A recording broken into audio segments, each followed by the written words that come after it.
Be Silent by Danie Botha. He was certain she was lying. The voice was indisputably hers, but deeper and wearied.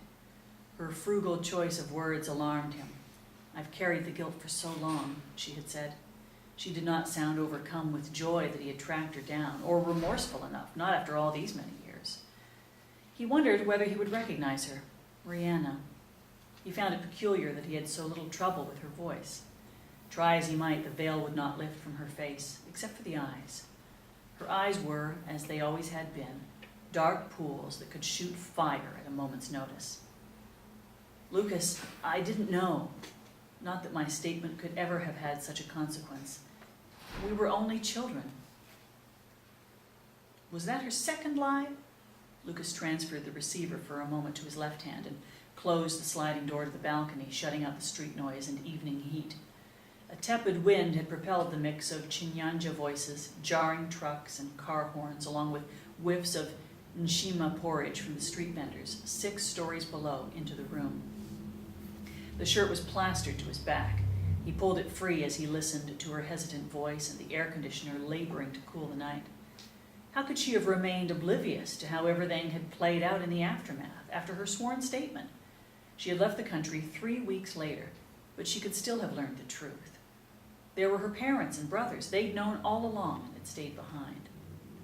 It was no coincidence that he had met her brother at the convention only yesterday.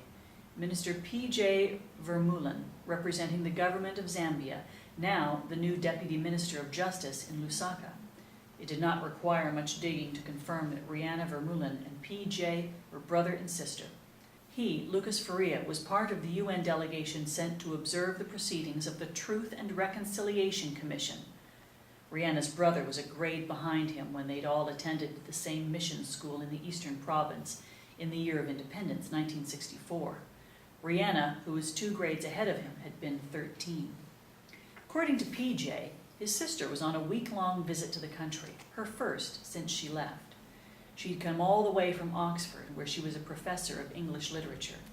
She was divorced with no children. She had wished to attend her brother's swearing-in ceremony as deputy minister 3 days earlier. Their parents were both still alive, but too frail to travel the 2,500 kilometers from their assisted living complex on the outskirts of Cape Town. Rihanna and PJ were the only remaining siblings. They had lost their younger brother 10 years earlier to a brain tumor. "Why did you come looking for me?" Her question was a mere whisper now. "I wish I had, but I didn't." He did not tell her that it had taken over 20 years before he managed to sleep through every night, but instead thinking about the 3 of them, Rihanna, Anthony, and himself, about what happened. He did not tell her it was another 10 years before he was able to accept that he was not responsible for what had happened that second last day of July, 1964, and 10 more years before he'd found the courage to return to the country.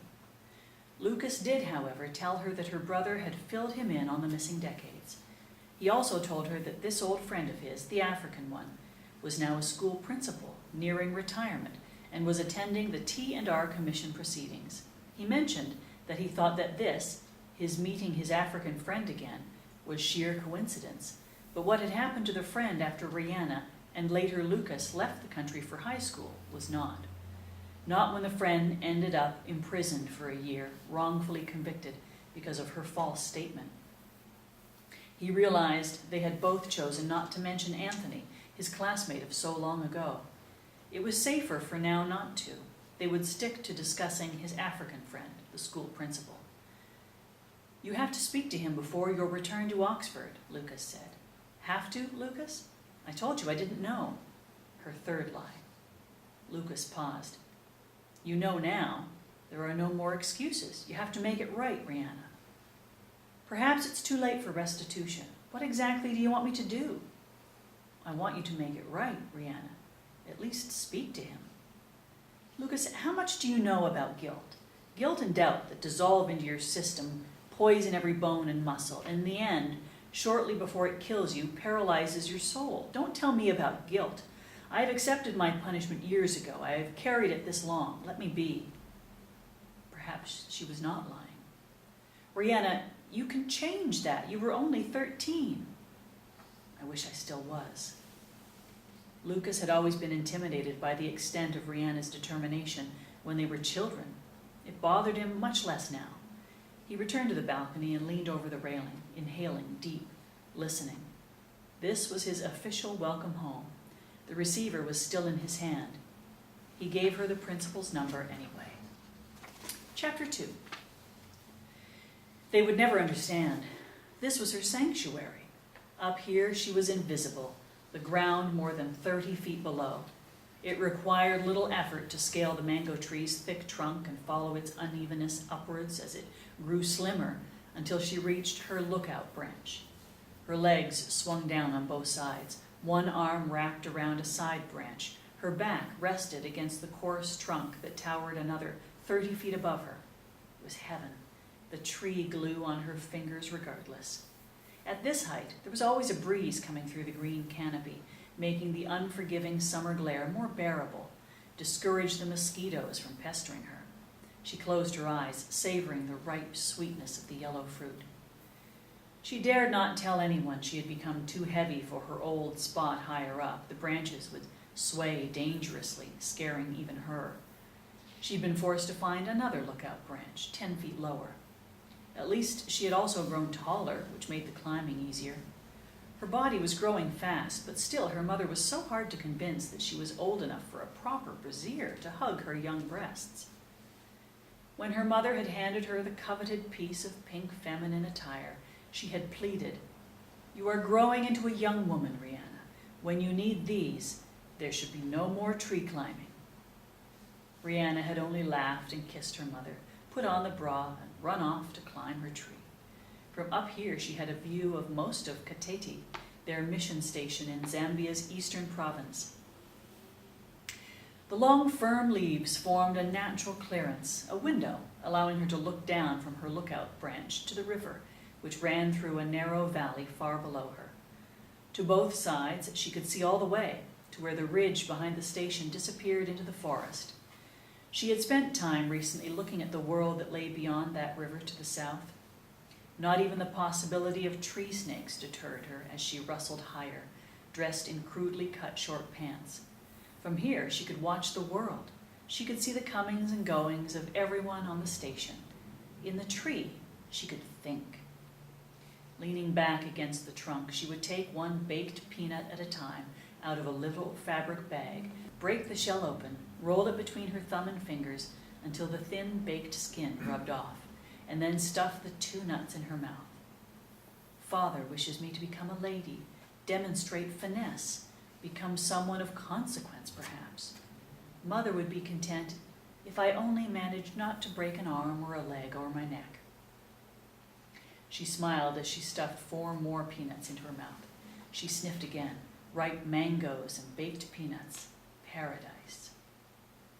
"Rihanna, when are you ever going to stop climbing trees?" her father asked the next day. "It's a mango tree, Father, and it's the only tree that I climb." "You are not a little girl anymore, and the men on the station are not blind." "But Daddy, I need the tree. It's my friend." She laughed at his concern. She had no fear of the heights she scaled.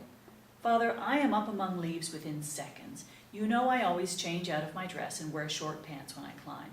Those men can see nothing, and they can't even keep up with me." She was not boasting. It was accepted as fact that she was the fastest mango tree climber on the station, perhaps in all of the province, Africans and missionaries included. She was even faster than her brother PJ, who was almost 10 and just as tall and strong as she. But that day, she had a pressing problem to unravel in her hideout. The previous evening, she'd been with her mother and father in the dining room after supper. Mother had taken the bull by the horns. "Rihanna, your father and I have heavy hearts. This will be your last year on the station with us." She, however, was bubbling with excitement. "I know, Mother dear, it's going to be so lovely. I'll be the oldest in the school." "Rihanna, you'll see how fast a year passes. It will break our hearts to send you away for high school. Missions don't pay much for being station maintenance man, but this is our calling. We would have it no other way." Rihanna was used to it, there never being money. Doing the work of the Lord in the tropics was not a lucrative affair, and every missionary child grew up knowing it. Father took over. "Sending you to the south at the end of the year will place significant financial strain on us. in spite of the mission's support, and we won't be able to see you after the customary 3 years." Her heart sank. That was it then. She'd been forewarned about her end-of-year marching orders. She would be cut off from her family. They were effectively planning to abandon her by sending her far away. She wondered why there were no laws in the land preventing such actions taken by God-fearing parents. How could sensible parents commit such deeds?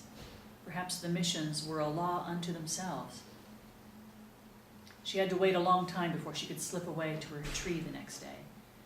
It was the 3rd consecutive year that she would attend the small one-teacher mission school on Madzimoyo, staying in the school hostel during the week, coming home every weekend.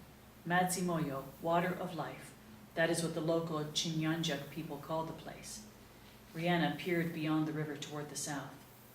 The south is so very far away, and yet it's only 11 and a half fearful months away.